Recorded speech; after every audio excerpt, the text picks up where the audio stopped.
Loved ones gathered on the North Shore to lay a woman and her daughter to rest. It was packed outside the funeral home in Hammond as the service got underway this afternoon. 4-year-old Erin Brunett was killed in a violent abduction last week. Her mother, Callie Brunett, was found dead in her home in Northshore.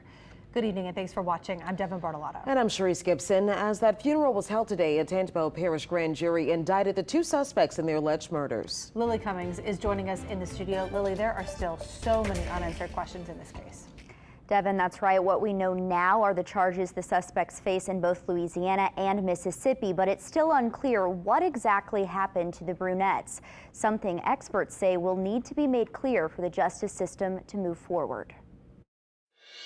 Family and friends laid 35-year-old Callie Brunett and her 4-year-old daughter Erin to rest on Thursday, 1 week after authorities confirmed their brutal murders. On the same day, a Tangipahoa grand jury indicted Daniel Callahan and Victoria Cox.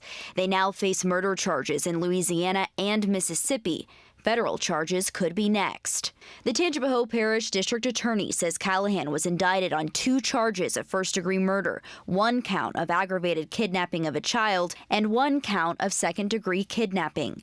Cox was indicted on 1 count of first-degree murder, 1 count of aggravated kidnapping of a child, 1 count of second-degree kidnapping, and 1 count of being an accessory after the fact. The DA is pushing for the case to be tried in Tangipahoa first. First of all, it originated here. It involves local people here, and I feel strongly that this community deserves the right to have it ultimately resolved and decided here. But this case crossed state lines, and some details are unclear. That's why former U.S. Attorney Harry Rosenberg says it will take coordination from investigators in both states. I do think that by early next week, once all law enforcement gets together, which I would expect to occur, that you will see more information being shed about how it's going to proceed, who's going to proceed, and what's going to be the nature of the charges.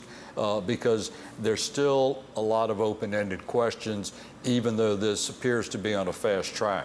Rosenberg says while it's clear Callie was killed in Tangipahoa, it's unclear where Erin was murdered. That's still to be resolved, I think, by both Mississippi and Louisiana authorities. It's also unclear what role Victoria Cox played in both murders. Or whether there's going to be some, hopefully, coordination given the heinous nature of these crimes. Now, Rosenberg says where the suspects are prosecuted will determine where they're held. For now, they're both in jail in Mississippi.